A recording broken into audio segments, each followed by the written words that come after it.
ఒక నిర్దిష్టమైన ఆలోచన విధానంతో ఒక సుదీర్ఘమైన 25 సంవత్సరాల లక్ష్యంతో నేను ఇలా మీ ముందుకు వచ్చాను. పార్టీ పెట్టాను. దాని పేరు జనసేన. జనసేన. నేను ఎప్పుడు ఒక రాష్ట్రం కోసం కలగనలేదు. నేను నా దేశం కోసం కలగాను. I want to serve my nation. ఎందుకంటే నేను విశ్వనరుడిని. యువత తాలూకు భావోద్వేగం నేను అర్థం చేసుకోగలను. నాకు ఇంకా ఆవేదన, కోపం ఉండబట్టే నేను పార్టీ పెట్టాను. భావజాలంతో వచ్చిన వ్యక్తులే పార్టీలో నిలబడతారు, కానీ భావజాలంతో రాని వాళ్ళు వెళ్ళిపోతారు ఇక్కడి నుంచి. కులాల పేరు మీద దూషించే అలాంటి వ్యక్తుల మీద బలమైన పోరాటం చేయగల యువత కావాలి. వాళ్ళకి అండగా నిలబడ్డాను నేను జనసేన పార్టీలో. కానీ నాకు ధైర్యం, ఒక డేరా వేసుకొని కూడా, టెంట్ వేసుకొని కూడా రాజకీయాలు చేయగలను. నాకు అంత గుండె ధైర్యం ఉంది. నన్ను అడిగారు చాలా మంది, ఎంతకాలం నడుపుతావు ఈ పార్టీని అంటే, మీలో నుంచి ఒక నలుగురు వచ్చి నన్ను మోసుకెళ్లే వరకు నడుపుతాను.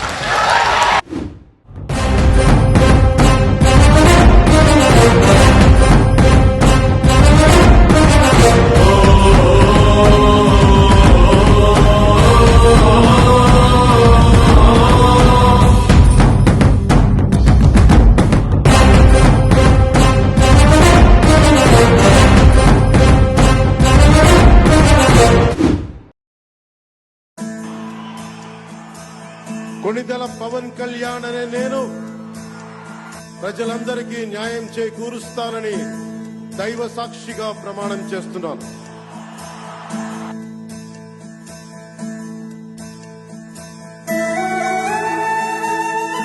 ఒక ముక్కలో చెప్తున్నా, కానిస్టేబుల్ కొడుకు పెట్టిన పార్టీకి సైకిల్ మెకానిక్ కొడుకు వచ్చి మాట్లాడుతున్నాడు. ఇది మా విజయం. మళ్ళీ హేమావతి నుంచి రావడానికి మా ఊరికి రోడ్ లేదు. మళ్ళీ గున్యాలి నుంచి మా ఊరికి రావడానికి కూడా రోడ్ లేదు సార్. మొత్తం చాలా ఇబ్బంది పడుతున్నాం. చేస్తాం. Thank you so much sir.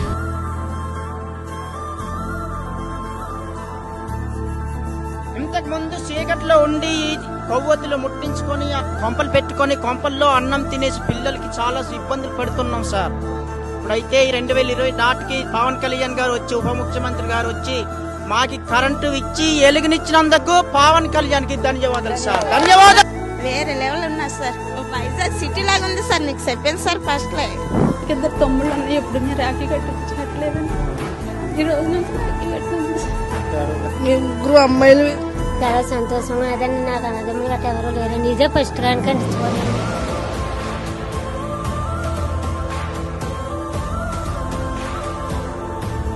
ఉప ముఖ్యమంత్రి తప్పించి రెండోవాడు ఎవరు రాలేదు సార్.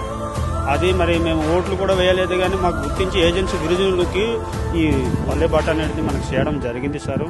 మమ్మల్ని పవన్ కళ్యాణ్ చూసాడు, ఎవ్వరు రాలేదు. మెచ్చకారుల గురించి అయితే పవన్ కళ్యాణ్ కానీ మా ఏం చింతలేదు. మాకు ఏమి పవన్ కళ్యాణ్ అయితే మాకి దేవుళ్ళటోడు. ఎప్పుడు మా ఊరికి రోడ్డు కావాలని అడిగాడు. అడిగిన వెంటనే పవన్ కళ్యాణ్ గారికి చెప్పాను, ఇక్కడే ఉన్నాడు. ఎంత కమిట్మెంట్ తో పనిచేస్తున్నారో ఇది ఒక ఉదాహరణ మాత్రం. ఈ రోజే ఇంటికి పోతారే శాంక్షన్ కూడా చేసి పని కూడా ఇమ్మీడియట్ గా ప్రారంభిస్తారు.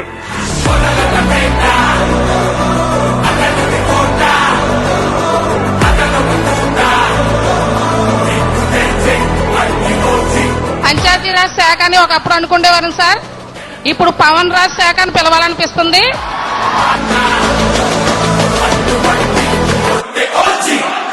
ఆ